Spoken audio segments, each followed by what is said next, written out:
Hello, everyone, and welcome to episode 17 of Podcast of Five Rings, your source of enlightenment in the realm of video games, tabletop, anime, film, and tech. Each episode of Podcast of Five Rings releases Monday mornings on iTunes and Soundcloud, now topic by topic, day by day on YouTube, with the full video releasing on Friday. To catch updates about the podcast or for other news, give us a follow on your social media platform of choice, listed in the description below. I'm your host, GM, and overseer of Podcast of Five Rings, Obsidian, joined today by the Dark Fortune Duelist Meta. Yar. He's got his pirate hat on today. Yar. We've all been saying yar. All Shiver me timbers. Pre-recordings. Resident Wildcard Mal, you're third today. Hello. Hey, Mal. Hey, Mal. What's up? Not much. It's a day. It is a day that'll live in infamy, I tell you what. The day that Obsidian did not read the fiction first ahead of time. Oh, It's completely unprepared. And we have The Wall That Will Not Fall, Tetsuo. Yeah. He's happy it's crab week, right? What? Yeah. Nobody likes crab. Did you cook some crab cakes in celebration? Why would I cook my kinsman? You monster! I hear that's what they do south of Baden Pass. You know what? I actually have to admit this. I was eating some Cajun crab dip earlier on today, so I didn't even think about it, Yes. but I ate some crab. You know the crane and crab don't often get along that well. Oh, crab are fantastic. What are you talking about? The crane love them, especially with butter. Fish them in offshore all the time. What a delicacy. Delicious. Crack that shell open. Pretty easy. Alright, that's enough shit talking. How has everyone's weeks been? Sounds like busy for most people. Yeah, it's been real busy. I've had a company in since last Friday, so I've been dealing with them. They just left this morning, so that's been the majority of my week. Oh my god. Did everybody have a good holiday? 4th of July! People were shooting Yeah. fireworks till like 1 in the morning. Gotta love Tennessee. Yeah. I'm getting a little bit frustrated, though, because they did this last year and they did this again here, and I'm really hoping this is not a trend, but I think it is, and I just missed the memo on it. But they keep doing our 4th of July fireworks on the 3rd and not the 4th, and I don't understand why they do that. We actually had a lot of people shoot them on the 2nd. Really? I was going to say, down here, or at least in my area, we had people firing it off, on the Friday beforehand. So was that the 30th or something? Well, yeah, I 30th. assume people trying to celebrate during the weekend. Yeah. Yeah, you don't want to get drunk and go to work the next day. And we do always have some event on the 3rd, Red Hot and Boom, where they have music artists or whatever. They have like a free concert. I don't know why it's always on the 3rd. That sounds like a great name for like a chili cook-off. Red Hot and Boom. Yes, it does.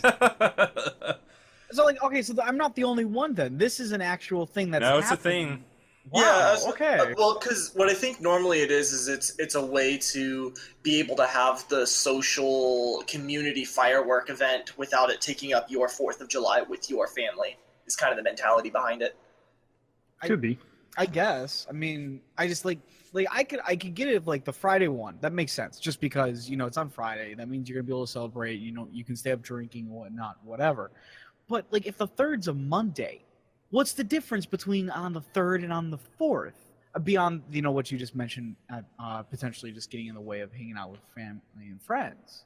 We also had, or I know at least my company had off on the 4th as well, so doing it Monday night gives you a day to recover from any hangovers and or firework mishaps. The old ball rocket in the hour or whatever. I once got classic. hit by a mortar. Yeah. She was. Yeah, A dog knocked over the tube, and I ran, and somehow I still ran right into the path. Poor Mel. I forgot all about that. Yeah, Wow. my dad was a redneck, and and would go out of state and buy, I don't know, $1,000 worth of fireworks for New Year's and for the 4th. I usually got to light them. Yeah. Yeah, all you can buy here is like bottle rockets and stuff like that, but you have to. It's just in our county. You can like go outside the county and get like whatever you want, basically, which is what everyone does. It's weird here. It's legal to sell bottle rockets, but technically speaking, it's illegal to shoot them off. The cops don't do anything about it because it's like everybody's doing it. But technically in this area, it's illegal to fire off bottle rockets that you bought over at a 7-Eleven and Walmart. Up here, it's kind of at least up here in perspective of you guys, it's kind of pretty tame. You're not really allowed to like set off too much anything that's pretty strong. Bottle rockets, I think, are okay, but once you start getting to like some of the heavier stuff, that's when it becomes not okay. I don't know how the laws are for you, but bottle rockets are probably about as intense as you're allowed to get. I don't know the laws, but There's shot them off anyway. Do I look like I think a with lawyer? mortars, there's a certain like percentage of weight of explosive that can be in the rounds for you to fire off at home. But again, bottle rockets are like a separate like clause, so that's why they don't fall under that. But you can't like so people can just fire off normal mortars out of the back of their house in the middle of suburbia, and there's no legal recourse for it if it hits your window. I think it's we're in the middle of nowhere. Oh yeah, I think it's technically illegal in our city too, but the cops really just don't enforce it. Because I literally drove like 15 minutes home from my friend's house, and I think I saw like 4 different huge fireworks displays. Granted, one was at the baseball stadium in town, but still. Dude. Yeah. All right. Well, nothing says America, and is also Rokugani like the Crab Clan. So Tetsuo, why don't you start us off and tell us about this fiction that I did not read this week because I was so busy and I want to die. Did Meta read it? I have read it. Okay, just checking. Good. Yay! It was amazing. It was amazing, at least for me. Because it had crab in it. I'm gonna back you on this one. I actually really like this one. What was the name of it? Dark Hands of Heaven. Okay. And it's already edgy. Getting going. It's right in what this is Will. I'm lovable range. I'm on board so far. It's if you can think of the most archetypical way to describe the crab, that's pretty much what the story was about. Shadowland forces amassing outside in the Shadowlands, all shadowy. In fact, they even talk about shadowy, tentacly, monstery thingy. I was surprised by that. And the crab fight him off like a boss because that's what crab do. So that way the little tea drinkers up in the capital can have their little tea parties.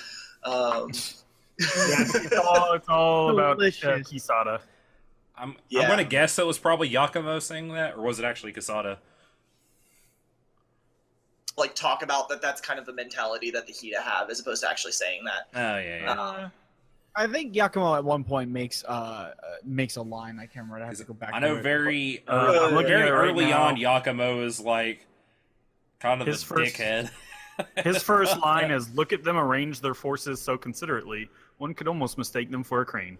I'm talking about the Shadowlands troops. Yeah, because all the Shadowlands start forming up outside the wall. Yep. And one of the things that I really liked about this, Mal and I talked about this, but in this particular fiction, it's not like the crab a lot of times are kind of painted just in broad strokes as these meatheads, these guys that are just going to battle, frothing at the mouth. But it does a really good job of showing Kisada's tactical side. How he views the battlefield as a go board and how he sees the pieces lined up. And in fact, there's kind of a scene where he's battling an Oni one-on-one, and as he frees himself from that engagement, how his focus shifts from, battling these strategies for battling specifically, and then back to the broad tactics for all of his forces, which was really interesting and really kind of painted just how excellent a commander Kisada really was to be able to keep the wall as impenetrable as he did for as long as he did, just like any other crab champion. Was I actually got after. I actually kind of got a very nice, almost stereotypical lion strategist vibe from that. Yeah. And showing the greenness that I am to the fictions and whatnot. It was a breath of fresh air because I'm used to the fictions of the other ones where generally the crab were kind of shown as just very angry, very meatheadish, like jarhead style type crab, and some of the later fiction. That's not not the slam against the writers for when it was at AEG, but But that was their stereotype. It was the stereotype, but it was really nice to kind of see Quesada kind of fall into this. Even more so, to kind of jump on this, it was really interesting to fall and see some of his retainers and the other his own children and their approach to things. I mean, he's got the one individual who is quite literally crafting up siege weaponry and is working at they're high up. I can't remember if they're the daimyo themselves or not, but they're high up. They're working on it. It is the daimyo of the Kaiju. Okay, yeah. So she's working on this herself. She's cleaning her hands off. She's approaching them, and as opposed to Quesada, who's very calm faced, like he just got a very straight poker face when he's thinking about things. She's running through stuff, and her face is just like going through a number of different things as she thinks about stuff. Was really interesting and fun to see for a crab. Yeah, because a lot of times the crab families just kind of get muddled together as the crab. Yeah. It was really interesting to show just how different the Hida and the Kaiju specifically, those two, really are. I like to hear that. In that sense. Yeah, because exactly like you're saying, oftentimes, especially in the older stuff, it did seem like you didn't really get a lot of the good variants, especially later on in the later story of like what made all the families different, kind of like you did in some of the other clans. So I'm glad that it seems that they at least showed some of that. This one makes a point of calling out each family and kind of explaining their role. Was Kuniyori in it? Yeah. Yes, he was. Oh, buddy. They even talk about how creepy he looks. Good. Yakumo no Oni coming back. But yeah, I think the fiction is really well done, and I love how they show, or just because this is the first time we get to really see full-fledged clan champion, really, like, who has had the years of experience and put it all into practice, because you've got the two newbies basically, and then the dragon one is all mysterious, been sitting around dreaming all day, right? And they show Quesada like basically conducting the battle with his war fan. Yeah, there's sweet. a paragraph and a half of them explaining the tiny motions of his war fan. But I mean, that kind of sounds boring, but they actually do a really good job. Well, they sprinkle it out throughout, like him explaining, like him doing a motion and then like what it does, or like, and then the things that, happen because of it. Yeah. And then like they also like go on to show like how the years are starting to affect him. Age being the one foe he knows well but can't cannot beat. Does it reference Quesada's story about when he was a kid at all in the fiction? No. It might come up later. You can't have everything. I'm sure it's stuff that we'll get later. That's my favorite part of Quesada. I'm not going to say it because I don't want to spoil it in case anyone's new to the storyline, but I love that story so much. Yeah, they might not. It's really dark. They might even change it. His kids are in it, like, and they are kind of like they. Please tell me Sukune's still in the story. Please tell me. He is. Oh, Sukune, Yakumo, and Oushi. He and Oushi are best crab. They're all Oushi is a fighting age, which apparently she wasn't at the start of the last one. Yeah. Really? One of the things I did like was how it also really showed how his children are different, and kind of in their own way, each one represents the core tenets of the crab. And I mean, it's stuff that we did see in the old fictions. Yakumo is this burly, he's this unstoppable force that's going to bash through. I mean, it talks about how he's like bragging about crushing 4 goblins in one swing of his Tetsubo, type deal. Mm-hmm. And then it talks to how Sukune is really, really tactically inclined. He inherited from his father that game board mind of what to do. He just defers to his father, and then is he still sickly?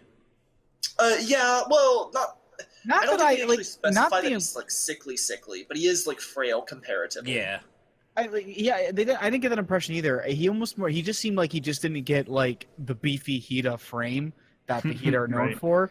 But he would probably still be strong. I didn't get the impression that he was like any weaker than any other crab. In the old one, he was like sickly to the point where Kasada thought him weak and almost didn't consider him a son. Which, I mean, that caused the whole problem with the Kuniyori, gave Kuniyori something to weasel in with. Yeah. Huh. So what was our old friend Yori up to? Oh, yeah. No, they actually, I just pulled it up. They describe him as a pale young man, and he trembled a moment as he suppressed a cough, but he swallowed hard and continued. So, yeah. Okay, I guess. Okay, so I there's guess some stuff there. I thought just maybe he was coughing. Yeah.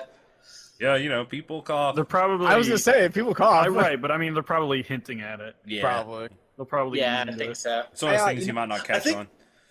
I think one of my favorite scenes in it is after the battle happens, and Yakumo's bragging about all the things that that he's done, and when he talks about the battle with the Oni, not to spoil the story, but it's essentially somebody else ends up handling it, and so Yakumo saying, it's a shame you didn't slay the Oni yourself. That one was really powerful. Imagine the glory you could have, and Kisada just like turns out and Lays into him. Yeah. yeah, just gives him this look and is like, do I need that glory? Do you think the crab need glory?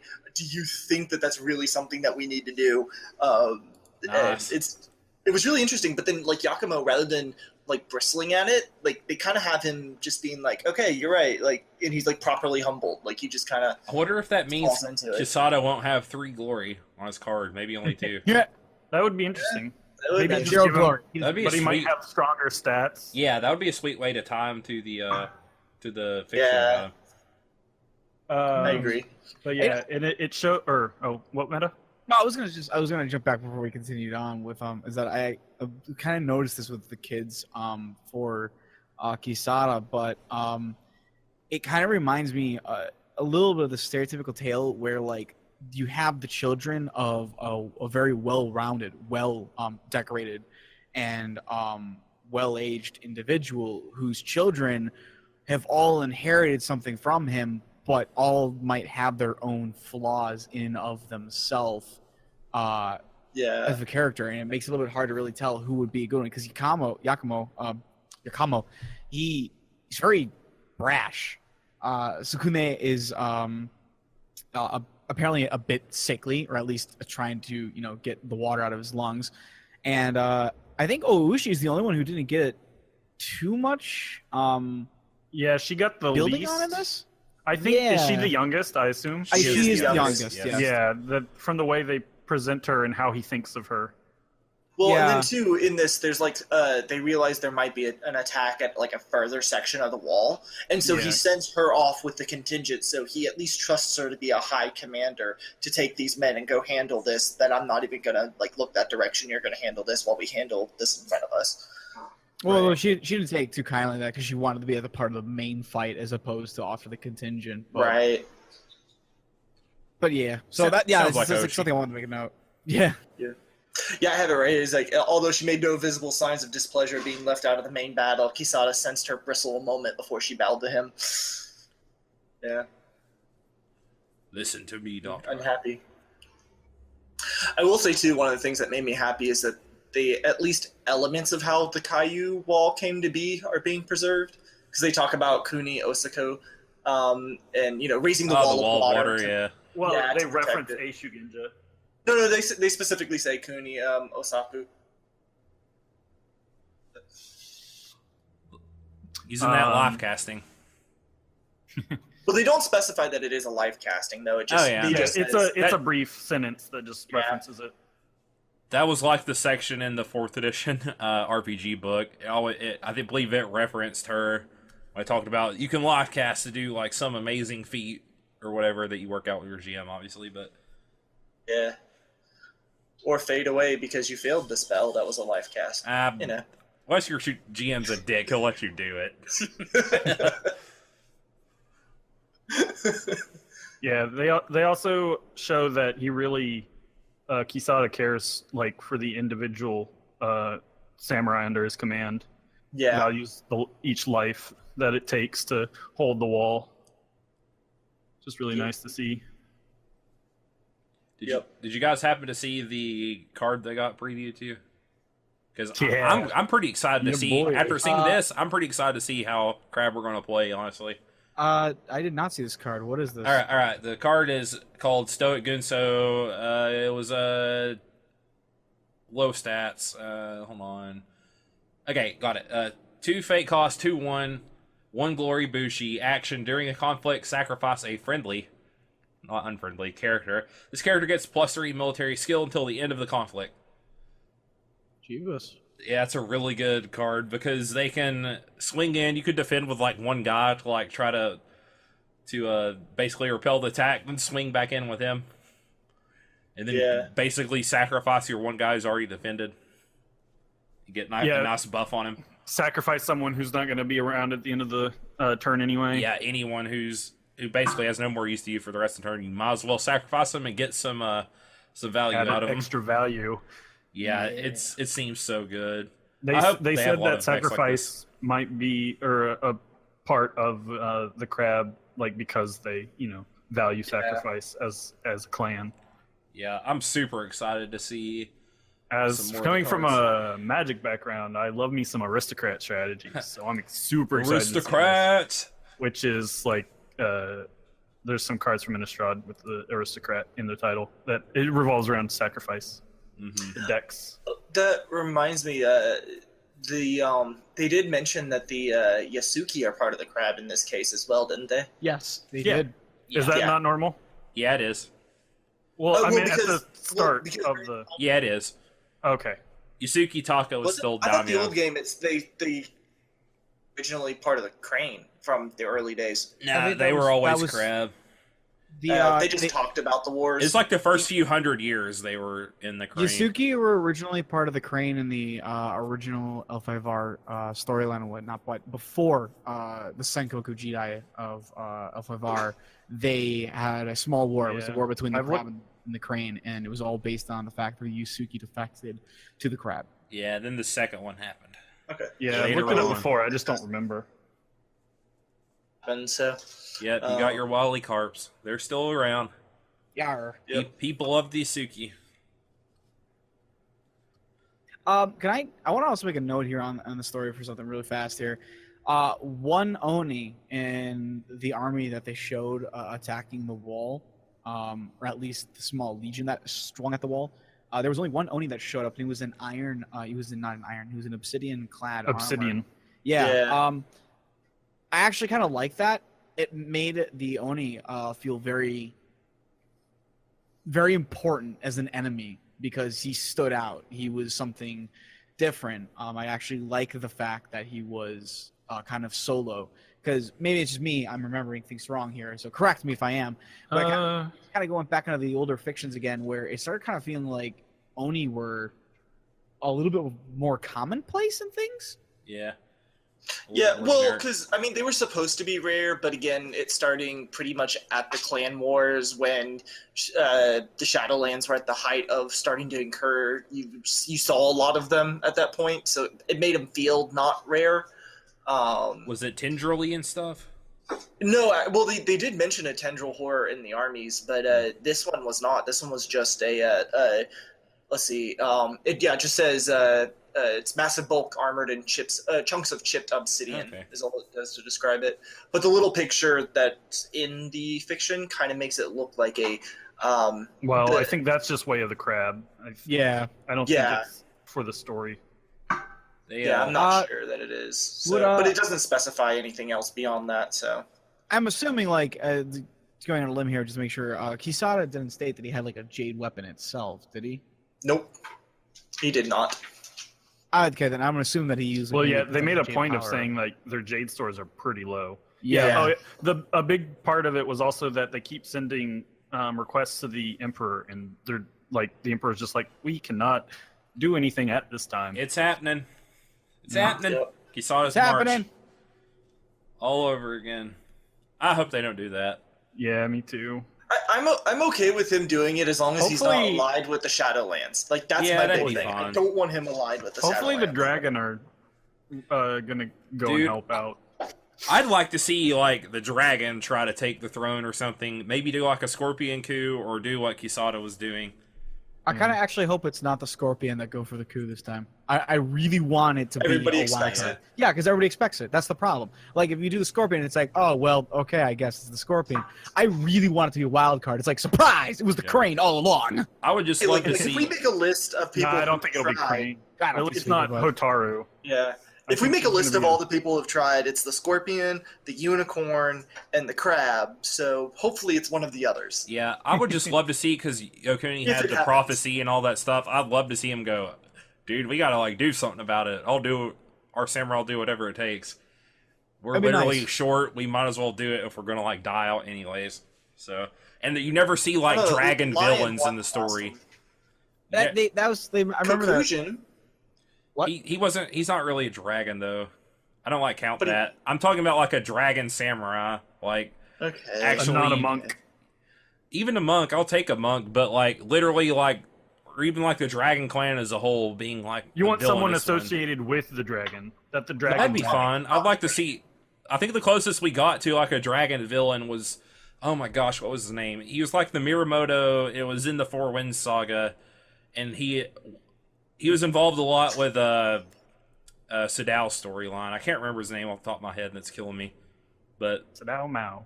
Sadao Mao. What? Sorry, that's Devil's part-timer. Yep. Yeah.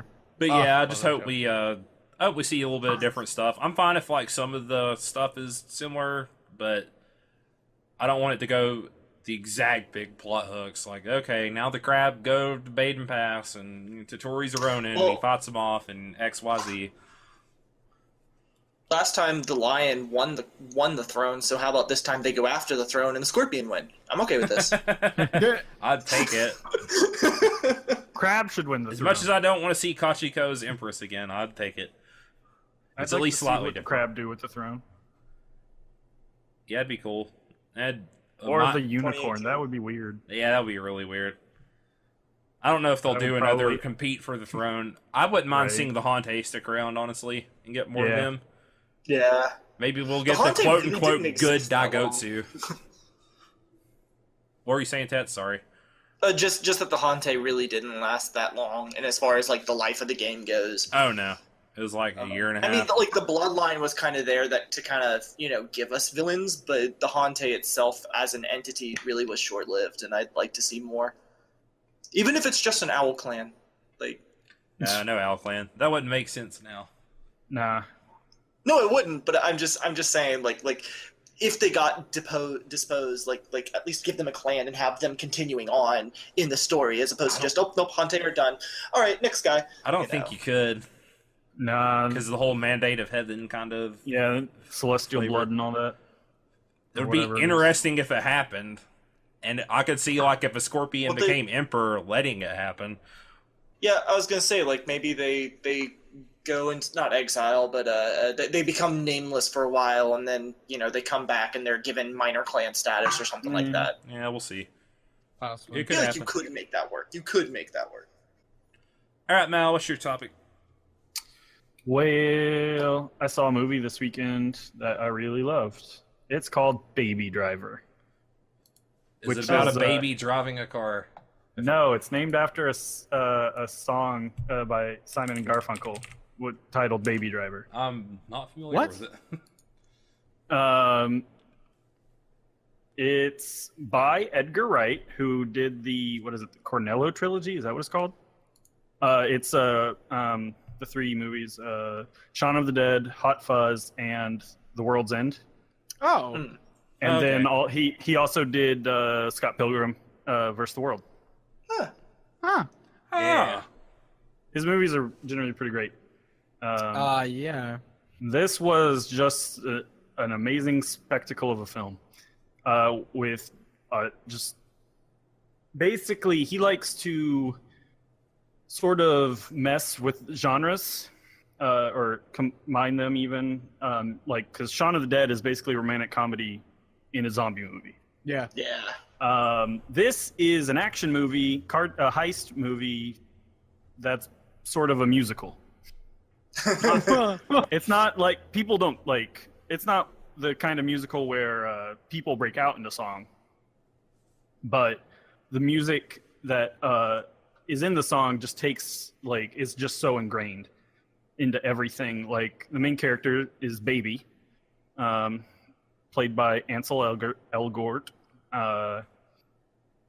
Even him running an errand is just the music is just ingrained to how he moves through the city, and he passes by the song that he's listening to. There's a trumpet flare, and he's outside of a music store, and he does the little mimicking playing a trumpet right where the trumpet is in the store. It's just the movie is set for the music. Gotcha.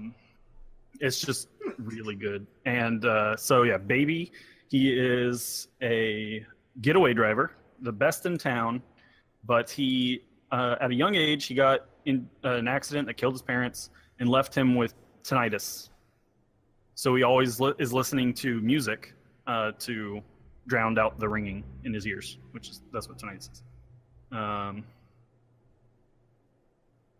Yeah, and he's the getaway driver for Doc, played by Kevin Spacey, who never uses the same crew but always uses Baby as his driver.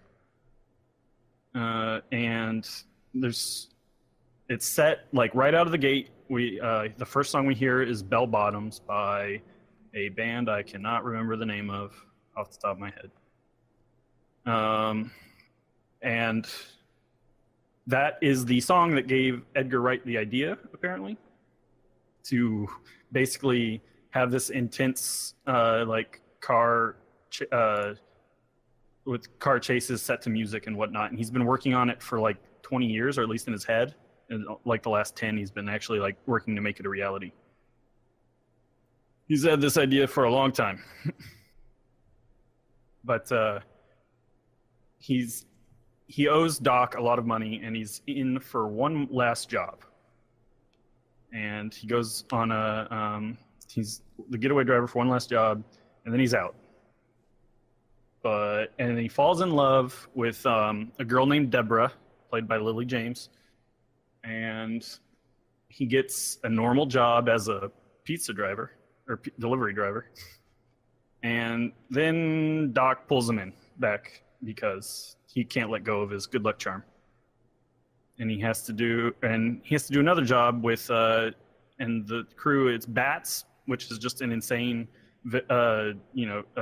convict type played by Jamie Foxx. And then there's Buddy, played by John Hamm, and his girlfriend. And just it's just action packed. And I think the soundtrack alone has 36-ish songs, which are all in the movie, and there's I think a little less cuts of music that aren't even on the soundtrack. Huh. It's it's just everything is just so ingrained. At one point, the gunshots are synced up with the bass of the song that's going on at the moment. I like that. It's just I don't know of any other movies that use music in this way, outside of musicals, I guess. But it's just really interesting to see. And Edgar Wright his editing style is really intense, or I guess it can be. I don't know. He works very closely with his editing team, going over everything, and he tries to get the most out of his jokes visually, and how they come across. There's visual gags, and he tries to squeeze everything he can out of a movie, and it's really good.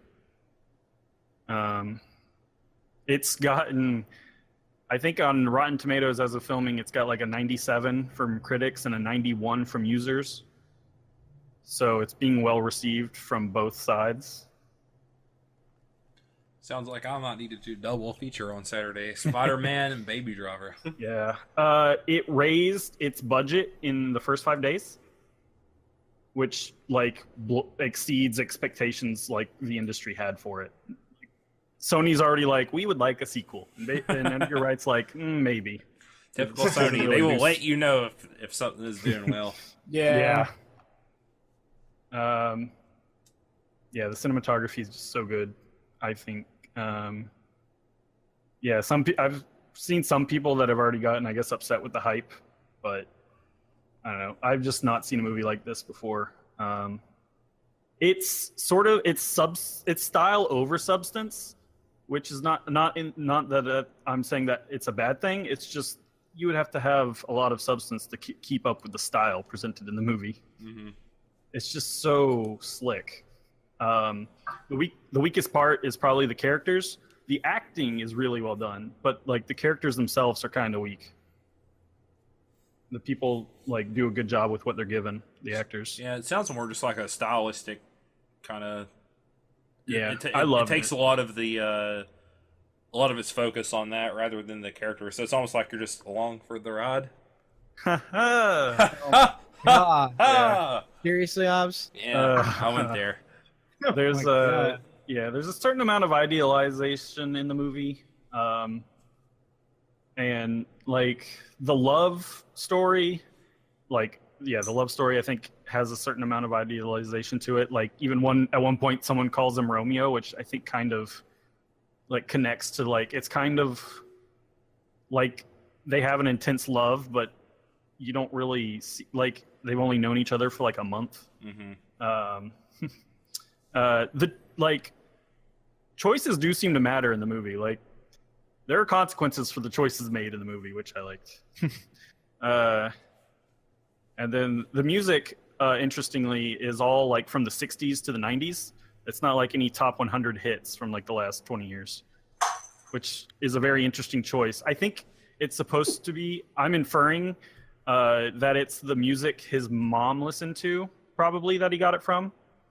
But yeah, it'll probably help it. Like by not just going with like whatever's popular right now, it'll probably help it as it ages. Yeah.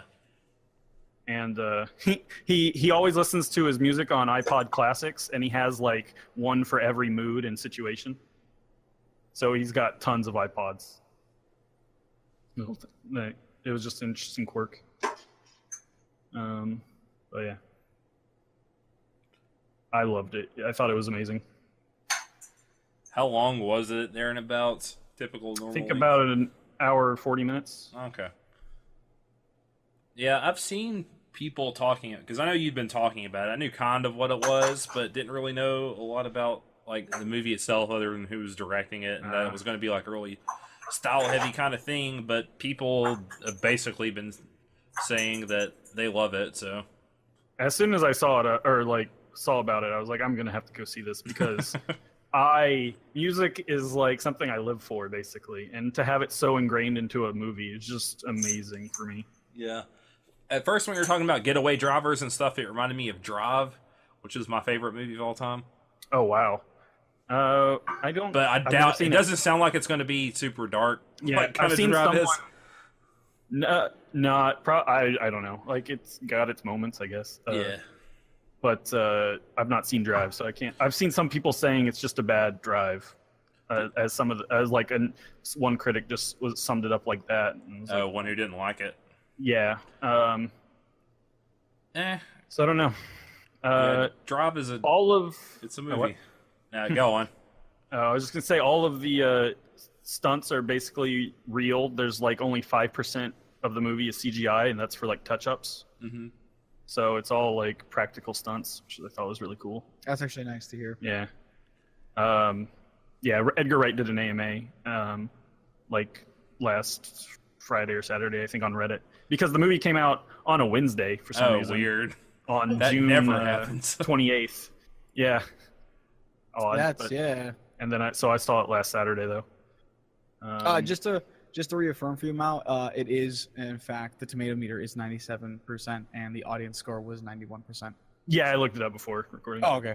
I prepare for my stories. Your stories? So are you telling me that this could be fiction? Yeah,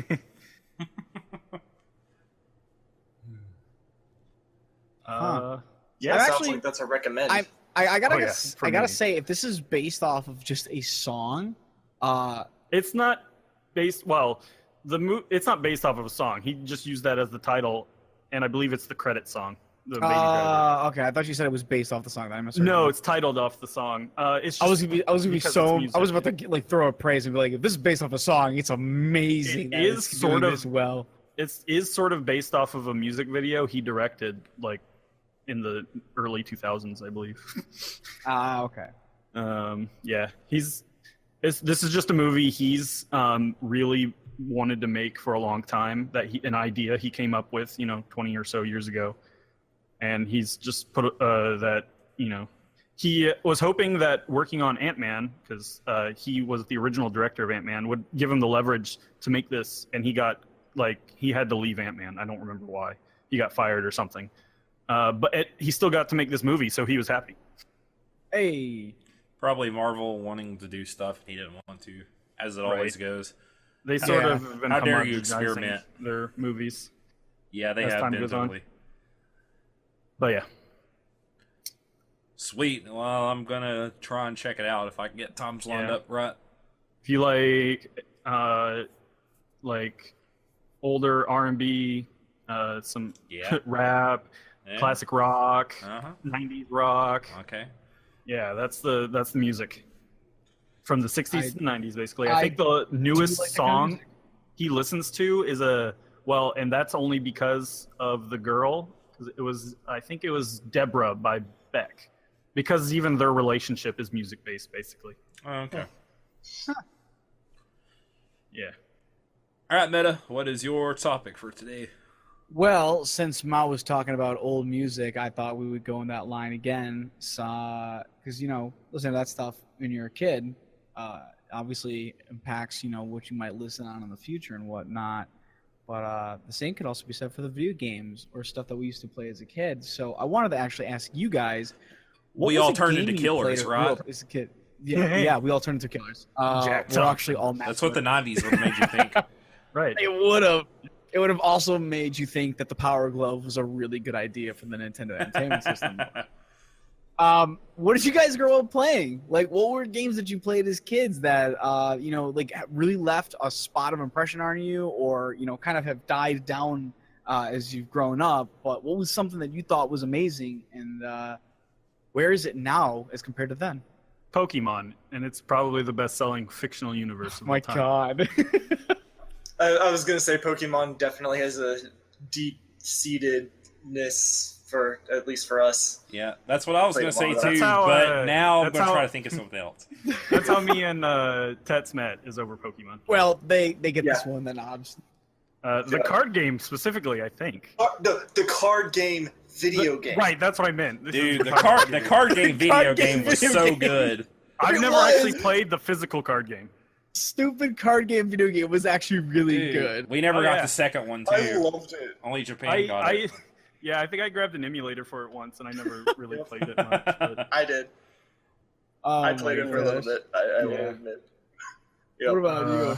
What about you, Obs? You got to think of something else. Oh my besides god. Pokemon. Y'all talk about Pokemon for a little bit. I'll come up with something. Well, You I talk was gonna about say- you talk about yours, Meta. Or Tets. Go ahead. Oh, go for it, Tets. Because oh, were we only I going was with actually one? not going to go with. I don't You know. can go with the other ones. I don't Say, care. say more if you got them. Yeah, Final Fantasy. definitely. Definitely. I mean, I think most of us have similar tastes. Yeah. I I think for me, a large amount of the games I played were the fighting games. The Dead or Alive, Tekken, Mortal Kombat, Soul Calibur. I played the living hell out of those games. some of the earliest games that I had for impression for myself were actually like the NES and the Sega Genesis, because that's what my parents had. But I remember playing like Sonic, 2, Sonic 3, and then Oh, Obs' the line jams. for that. Actually, All right, I loved Um, those games when I was a kid. those are great. All games. things the Sonic. earliest games that I can remember really playing, the games that I remember like kind of, I guess, marking myself as a gamer like early on with the old Nintendo was Super Mario Brothers 3. Because I would sit there like until like 9-10 o'clock at night and be like, I have to get further because there's no save in this, and my mom being like, it's bedtime, you gotta finish that up. Me being like, but I'm on World 3, and Then you'd watch the wizard as he fell asleep. Yeah. yep. But then the other one, and I don't know if anybody will even remember this game because it was kind of one of those just games that was made, I think, but it was called Tiger Healy. And you played Oh my god! Seriously, you know what I'm talking about? Yes. And the music from that game is so good. Oh man, I love. One of my friends had it as a ringtone for his phone for a long time. We used to play it. Oh wow. It's like something crazy like that. It was an up-scrolling. You played an Apache helicopter, and you just went through and you shot like tanks and turrets and planes and helicopters as you went through. I don't even know that there was a story, and if there was, I don't sure think there was. remember it. But I remember playing that game so much, partially because I was always afraid, like if I started Mario, something would happen, and because I couldn't save, like it was like I didn't want to go through that again, so I would just play Tiger Hilly and try to beat my old scores. Nice. I played that game so much. Yeah, it was fun. There's nothing really special about it, but it was just one of those fun, dumb little games. I think I never had the Nintendo console systems. I started with an original Game Boy with Pokemon. Wow. And that's how it all began for Mal. My first console was a PlayStation 2. Oh wow, seriously? Holy moly. Yeah. So the best one, basically. Yeah. But yeah. Yeah, pretty much. You got a great console. Right. I played a lot of handheld because I've had every like Game Boy, every version of that up until the current 3DS. And so I just played tons of JRPGs on that. And then when I got a PS2, I played all the RPGs I could from PlayStation 1 and 2. Wow. I remember playing an old game called Air Fortress, which was for the NES, and I think it was one of the few games that I actually went through and nearly fully beat on the Nintendo Entertainment, because like as a kid, some of those games were like hard as nails. Oh yeah. And, Was that the one where you played like an F-16 fighter and like? No, it was you were like, they call it Air Fortress, but it was really stupid because it was in space, so there's no air out there at all. But but you played as like this. You would start the level in this ship, and you had one hit you were dead. So you had to be perfect evasive. But you start in a ship, you would go through the side-scrolling part, and then you would land the ship, and then you would get out, and you would go through the fortress, and you would have to blow the fortress up completely, and then you would have to escape before the timer ran out, otherwise you would die. And then you would repeat that, and then as you went along in the game, obviously the fortresses got more complex, they had harder fights, or when you got to the core of the planet, it would have a defense, etc., etc. Tets just posted a picture of that. Yes. The memories. Yes. I never played that. Oh my god. It was fun. It was a fun little game. The first helicopter game I remember playing was actually for the PlayStation. It was I don't remember what it was called, but it was like you would just fly around in an Apache, and you would kind of do the same concept. You would blow up tanks, you would blow up enemy bases, you would try to refuel and replenish your supplies when you could. You could even land it at secret areas. If you could get through it, you could land them and get like a Harrier aircraft or a different type of Apache as well. I can't remember what this sounds familiar to me. Yes. I played a ton of like helicopter and like jet games. Like I played a lot of them to the point where I don't know that I could differentiate any of them if you just gave me a huge list. But honestly, kind of going back to last week's podcast, if there's another genre that I'd love to see more of, it's that cockpit fighter style gameplay. Like we don't see those. Yeah, we don't get enough good dogfighting kind of games. I do remember I've never played any of those. I do remember my first foray into the JRPG realm, and that was through the game called Legend of Legaia, which, unbeknownst to me at the time, unbeknownst to me at the time, I had no idea that a JRPG was a genre. Basically, I just knew that Dragon game was Warrior. amazing. I think the first game that I played that wasn't a JRPG was Halo. Really? Yeah. I think my first JRPG was actually the Super Mario RPG for SNES. That would be it. Speaking of Legend of Legaia, you know how you always hear those horror stories about people who accidentally overwrite your saves, like when you're really not far- thinking of the right game, by the way. Was that not that one? Nope. Oh, No, that was a handheld. This is Legend of Legaia is a PS1 game. Oh, You're thinking of Lufia: The Legend Returns, which that was it. Yeah, that was it. I don't think is. That's what I was thinking of too. What? I was thinking because you said Legaia, and it popped in my head that old SNES game, but that is Lufia. Yeah. So Mal had the handheld game, and I played it. Yeah, and I I know went to what you're save on talking a about. second slot, and I totally saved over his first slot. And so I've never had anybody save over my saves, but I've totally been the jerk who did it. Wow. I was so upset. That's actually probably, now that you mention it, my favorite game from childhood. Actually, Lufia the Legend Returns. It's not like an amazing game because I think I went back and I've played like the original, and it's practically It's like except for Dragon Warrior, basically. the combat is a bit different. It's almost it's kind of a repeat of the original, but I just loved it as a kid. I don't even know why. It's not. Oh, I guess it's kind. I don't know. No, it's not like Dragon Warrior because it did have. You would walk around and the enemies would be on screen. Oh, okay.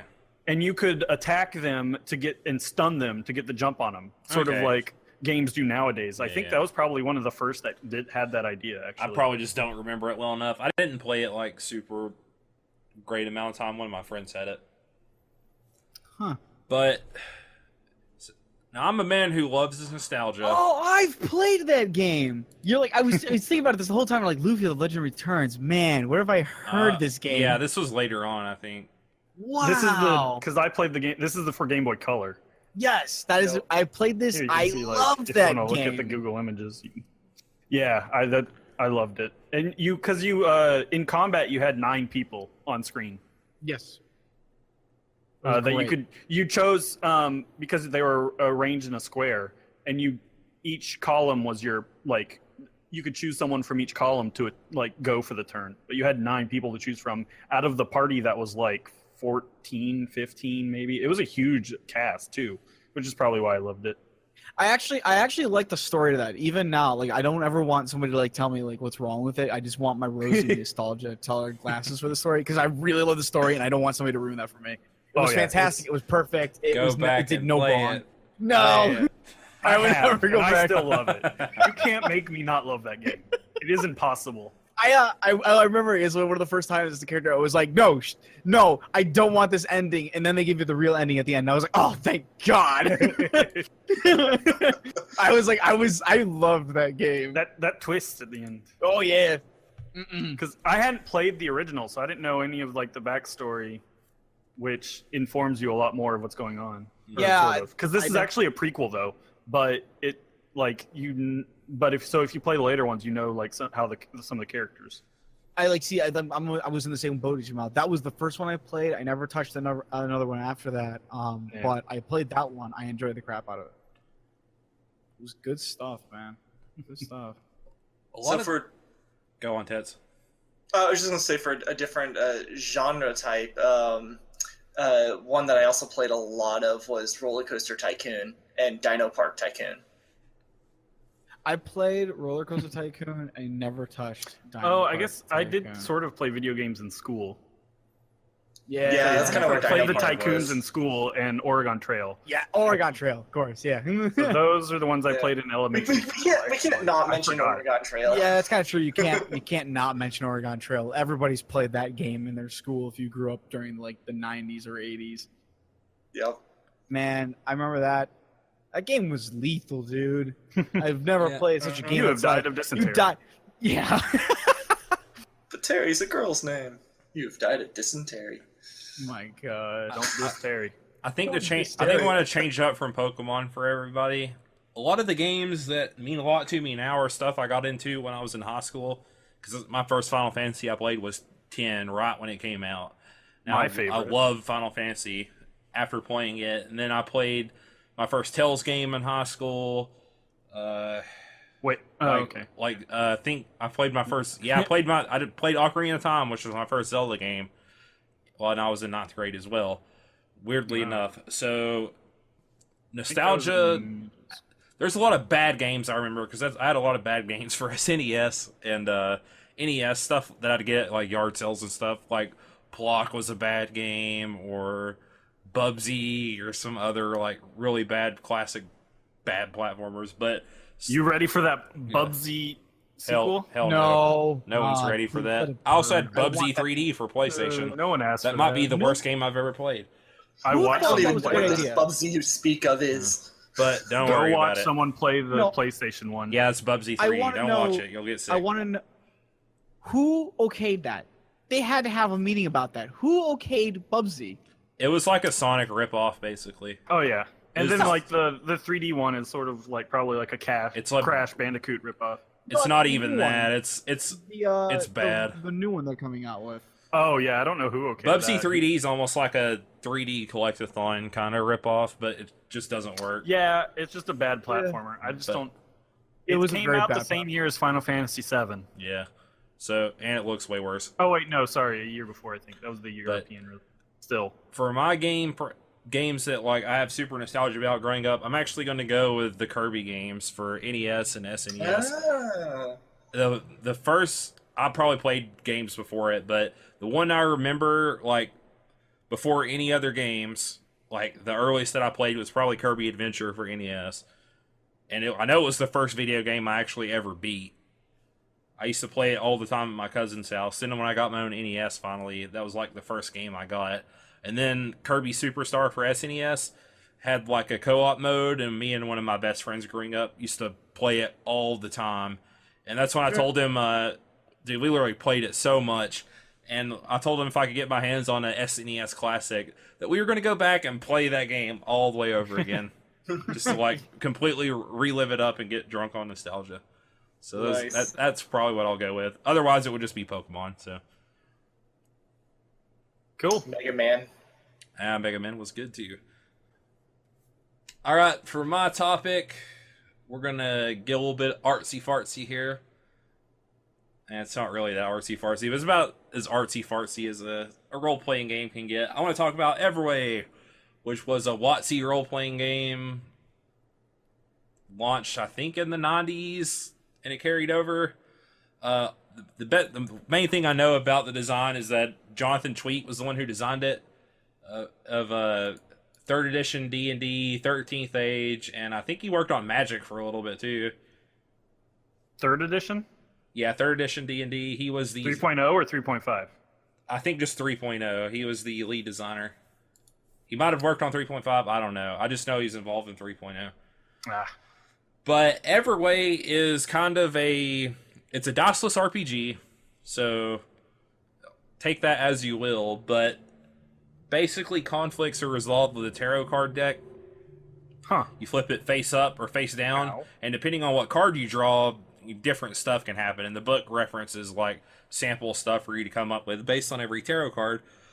But the interesting thing about character creation, and it's, I guess I kind of have to explain the setting first.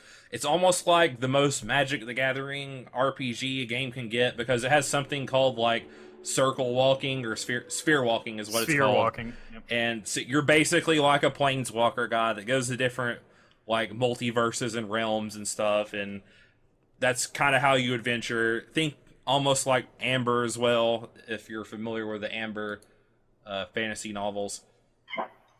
So the way character creation works is you have 4 stats similar to the ones in L5R. They're all based on elements. So you have fire. Fire is your strength in the game. You have water. That's your perception.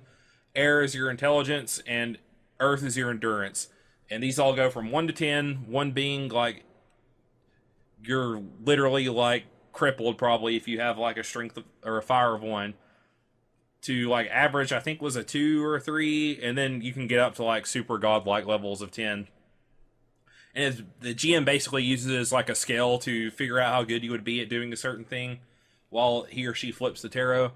And you also can come up with your own magic spells and stuff for each element, and it usually revolves around the strength or the perception or stuff. And it's very magic-y, so like water is perception, and like blue is in the game annotated with a little water droplet. It's kind of like your more like mindy stuff or teleportation and counter magic-y kind of stuff. Fire is blasting people with fire or buffing yourself usually. Earth is like usually like an L5R, putting rocks on your body or using the earth to like block stuff off. And intelligence is more like the social kind of magic. And you have those. You have like feats and stuff that you can buy that'll give you stuff like getting a familiar or having like a beast companion or having like some minor effect and stuff. And basically, the way you make your character is there's a deck of character cards, and you draw 5, and the front of the card has a picture on it, and the back of the cards have like 4 or 5 questions you have to answer. So you have to somehow come up with a backstory off of all these really different cards. So you'll see one that's like a girl in a medieval style garden, and then on the back it'll say, "How do you know this woman in the picture? Do you like describe the castle that she's in," and stuff like this. So you kind of come up with like your plane or your world based off these cards. Then you'll have like one where it's like a shaman pushing a monkey into a fire or something like that. You'll have to go, how does this man know the monkey, and like all this other stuff, and try to tie it all in together. And it's a whole lot of fun. I like normally my first kind of like preconceived notion going into it is like it's diceless. I don't really want to do that. Like, I like rolling dice. That's like one of the kind of fun things, collecting your dice, having your dice that you always use, rolling them, stuff like that. The nice like scale and spread that you get.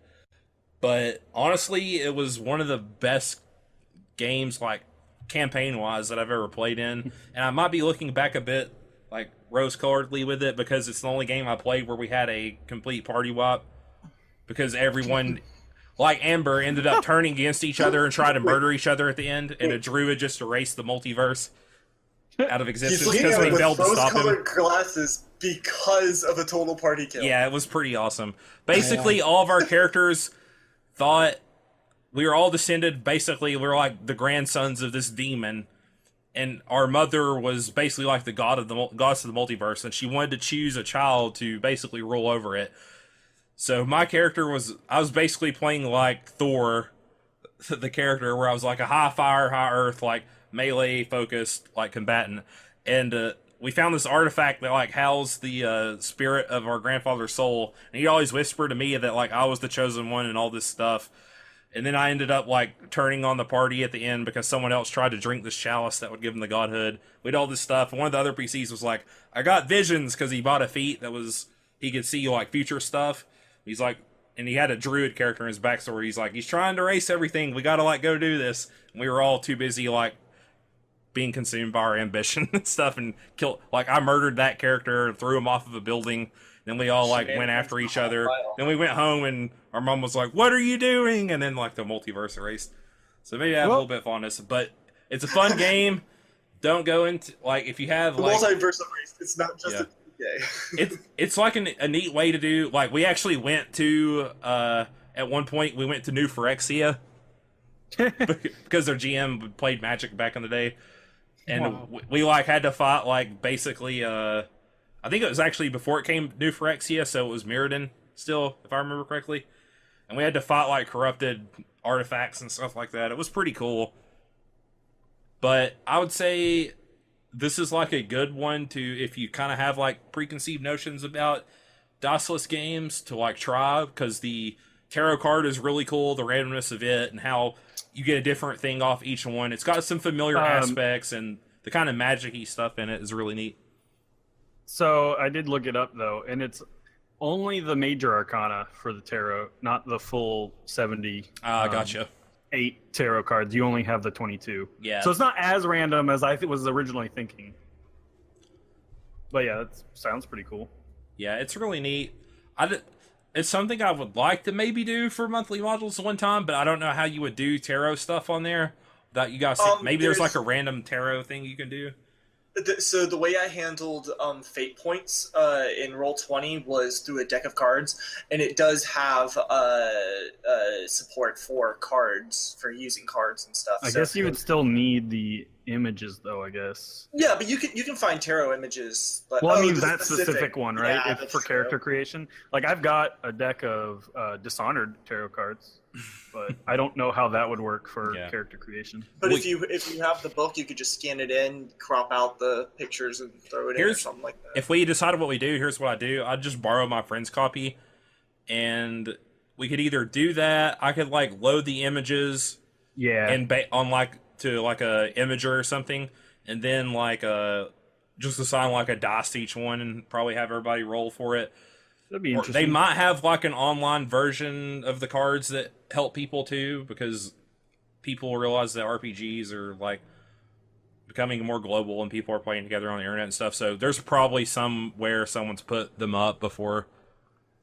And they came out with like expansions that have more cards and stuff, but cool. the tarot cards are not what you use to create your character. There's like separate it's separate storyline cards. I see. cards that are specific to the game. So yeah, but it's really neat. I like it a lot. If I can get it to work, we might have to try it again. I know I've said that about like 2 or 3 games that we haven't done yet, but still. Put them on the list, Obs. Yeah. It's familiar enough since we've all played L5R. Yeah. And if you want to be like a god who travels through the plains and does stuff, you probably throw some magic-y stuff in there. It'd be pretty easy to port over. There you go. All right, that's been episode 17 of Podcast of 5 Rings, your source of enlightenment in the realm of video games, tabletop, anime, film, and tech. Each episode of Podcast of 5 Rings releases Monday mornings on iTunes and Soundcloud, now topic by topic, day by day on YouTube, with the full video releasing on Fridays. Give us a follow on social media. We're at Podcast 5R, Facebook, P5R Podcast. We got our YouTube channel up, so check that out for day-by-day episodes. Like I said in the intro, Meta's got a stream that he'll get back to eventually. Eventually. I've been gone for so long on that. It's just been real life stuff that's been getting in the way. Oh yeah, man. I can understand that totally. But yeah, be sure to check us out on there. If you liked any of the topics we talked about, and you follow us on social media, feel free to comment in the comment section. We'd be happy to engage with you and give some feedback and bounce some ideas off each other. Maybe there was a video game that you grew up with that you have nostalgia. Maybe you were a Sega fanboy and you really liked Comic Zone and you want to tell me how much you love Comic Zone. There's like the one listener who really did and like heard that dripping with sarcasm and is now not going to post. I like comics. If you're out there, if you're listening to us, post it. We want to see it. Or Sonic, Obs may not, but whatever. we do. You know what? I'm gonna say it right now. I enjoyed Comic Zone, regardless of how hard it was and how lame its continue system was. So Matt actually played it too.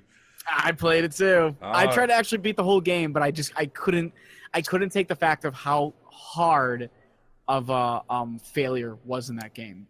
Once you lose your lives, back to the beginning. Yep.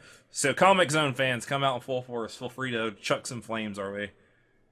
I ain't scared. Just an obs. I got Tets and Mal the walls to abandon me because of all the shit we talked about crab.